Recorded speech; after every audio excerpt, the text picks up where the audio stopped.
Do you want to launch your NFT collection? Or have you ever wondered how much it would cost or how much you could make? What do you need to do to launch your NFT step by step? I have all the answers for you. My name is Radek, I'm a developer advocate at QuickNode, and this is NFT PhD series. Today's episode, NFT Business Model Template. Let's go. Before going into detail, let's see what this is all about and what you will get as a result. So this is what you will get. You will get all the numbers, all the details about launching and running an NFT collection. Yellow is where you fill in the gaps, provide the numbers, and you get the outcome. First, how much you need to spend.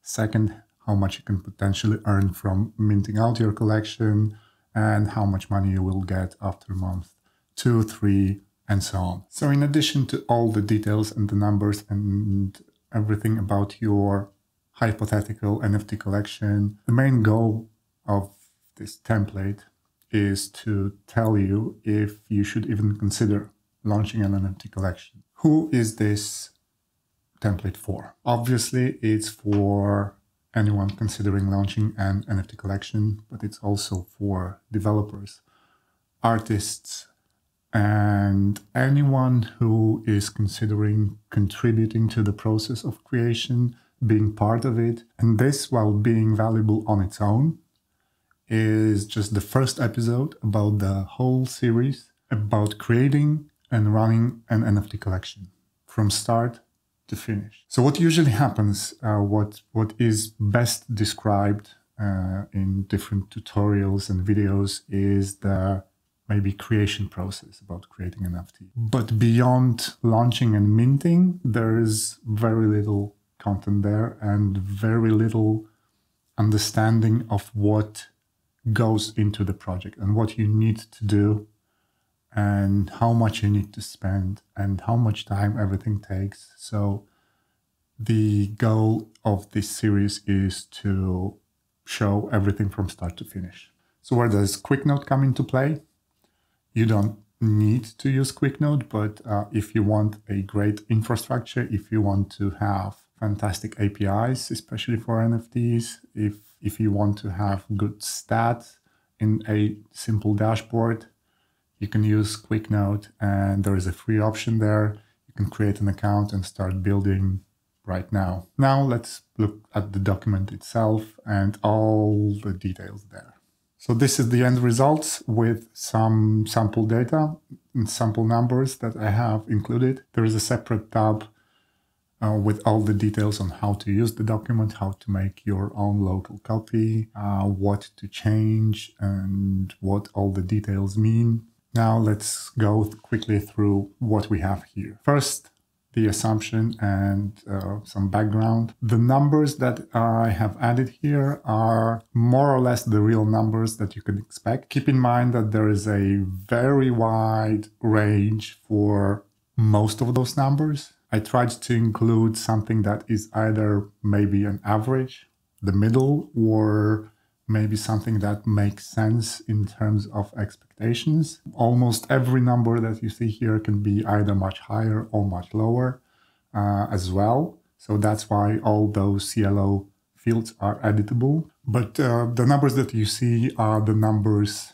that you can expect in real life. These are not made up numbers that have nothing in common with reality. This could also tell you a lot about what to expect from maybe the roles that you were not familiar with. So before starting to do anything, you need to create a copy of the file so that you can have it on your own Google Drive.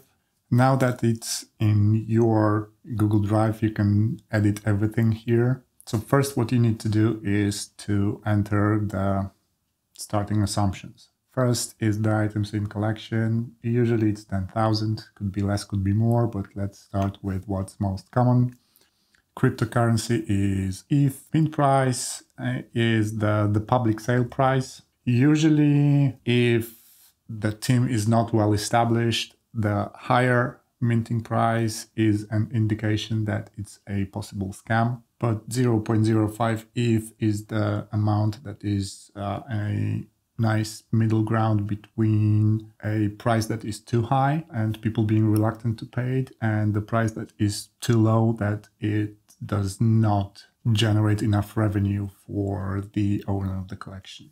Cryptocurrency price is updated automatically from Google Finance. Depending on when you watch the video, it could be either comically low or extremely high, but this is what the price is right now, so it will be updated automatically. You can also play around with changing it, that, for example, what happens if ETH goes to 200, or what happens if ETH goes to 10,000. So that's why this field is editable, and you need to be prepared for high fluctuations of the price. The last two items are platform trading fees and royalties, which for OpenSea is 2.5%, and royalties 5% is considered the maximum acceptable number.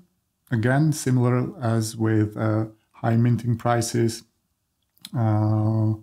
If the royalties are at 10%, which is the maximum on OpenSea, it's considered a red flag because many scam projects run with the maximum royalties number at 10%.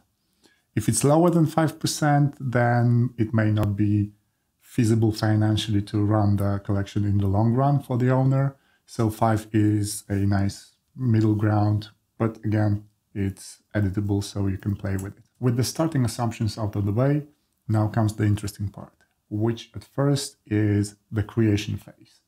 So assuming that you will be creating the collections for 2 months, it could be much longer or it could be shorter, but let's assume 2 months. So this is the cost that you would need to pay during those first 2 months.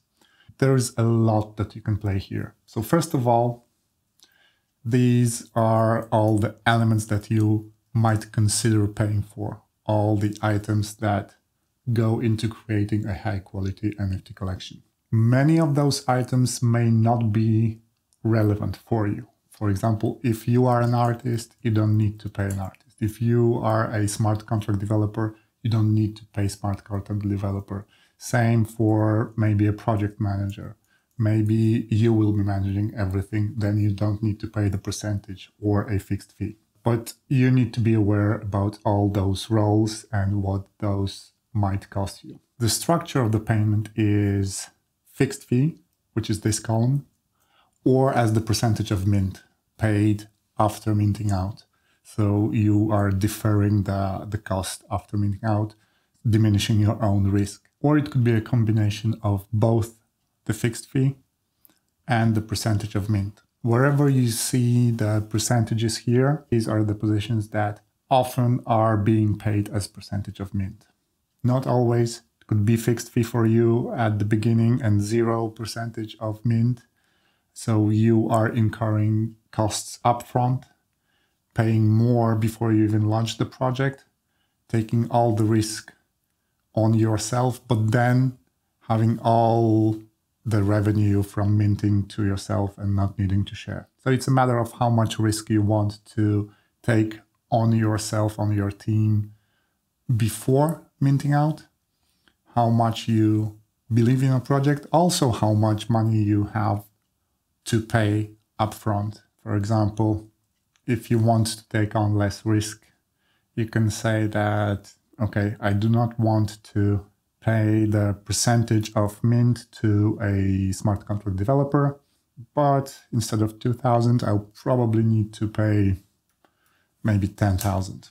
Then in cash, I will need to pay 44,000. Total cost will be 153,000 after minting out. So depending on your risk profile and depending on how much money you have for the creation phase, you can either max out the percentage of mint payments and pay as little as possible before launching the collection, or you can pay everything up front, take all the risk that you can, but then also keep more of the revenue. This is how much you can expect to pay for the creation phase. And the next phase, phase 2, is the minting month. Here again, a few assumptions. Everything is yellow and is editable. You can play with the numbers here. So for example, you don't want to give any giveaways. So instead of 500, you go with 0. So with 500 giveaways, your cash on hand is 357,000, but if it goes to 0, it's 379. You need to find the balance of how much you want to give away to get your name out there, but not too much so that you have enough for you left after minting out. Whitelist price. So usually you offer better prices for your community. So let's assume minus 25% compared to the public sale price, to the minting price. You can edit it that it's maybe half the price instead of 75%. Platform fee is what we have assumed here at the top. Contract deployment depends on how complex your contract is.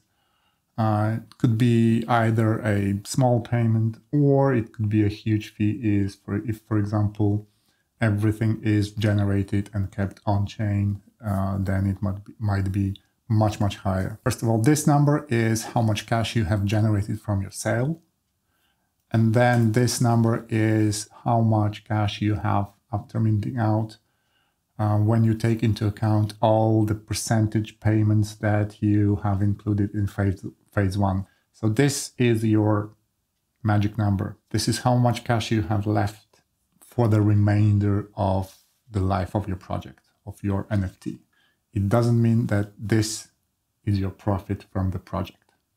This is how much you have for everything, your payment for your efforts, for the creation. This is your profit as well. But this number also includes the money that you will need to cover the roadmap execution costs. So you have built the NFT based on something, based on the promise of the utility, the roadmap, maybe the art. We'll talk about this in the second episode, but it's step 1 for you, the creation of the process. Then it's the remainder of the lifetime of the project. You will need to also cover all those costs from this number, this magic number. And then once you have minted out comes month 2 and month 3, and there are a few assumptions there as well. So with your magic number, you have created your war chest, your treasury that you will use for everything. And this is your one chance at creating a large influx of money. After that comes the day-to-day business and operations. And we have a few assumptions here for months 2, 3, and beyond. So first of all, what will be the average price post-mint? So let's assume everything went well, the collection minted out, so it means that there is more demand than there is supply. So the price will rise and we average it out to double of the minting price. The other assumption is how many items will be traded on average per month. If your collection is actively being traded, it could be 1,000, maybe more. If your collection is stale, people are no longer interested, it could be close to 0. So we have the royalties percentage, we have the average monthly income from royalties, which is generated on these numbers. And also we have monthly costs. The fact that the collection has minted out doesn't mean that we are done with all the payments and all the costs. We have all the ongoing costs like community manager, social media manager, project manager, hosting, node, domain, everything else. And this is your net monthly income after all your revenue from royalties and after deducting all your costs for day-to-day monthly operations. And now the main goal of this business model template is to answer a question: should you even consider launching your NFT collection? We assume that we work for 2 months before minting out, then launch the collection, which is month number 3, and then 2 more months after that, which is 5 months of work. And this small table sums up the results of those 5 months. So after 5 months, you have paid 158,000.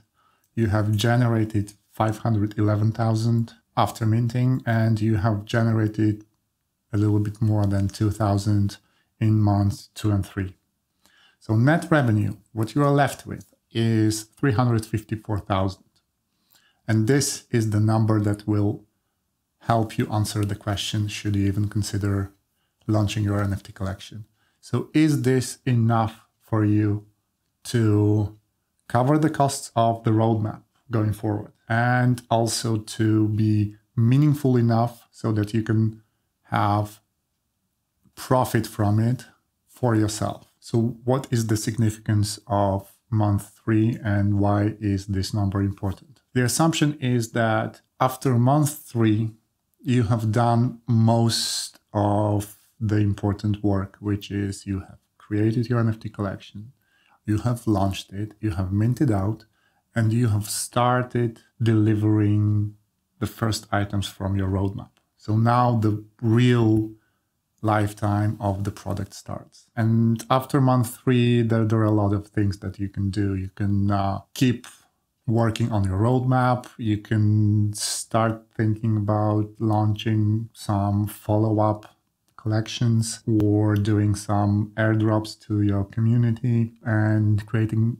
more potential streams of income, which usually doesn't happen in the first 2 months when you have enough work to start delivering the roadmap items. So to sum it up, if this number after 3 months of the launch of the project and after 5 months of the total work that you have done is good enough for you, that it's enough to cover the first items from the roadmap and enough for you to profit from it, and you can keep working on it and you can keep delivering, then the answer to the question, should I launch an NFT collection, is maybe. If this is not enough, then the answer is definitely not. Many assumptions here, and we are dealing with a very volatile industry, so it's always a maybe. If this maybe is good enough for you, then you can proceed to step 2 of creating an NFT collection, which is in the next episode. And the next episode will be, why should people care about your NFT? If people don't care, they will not buy it. So that's a critical step. See you soon.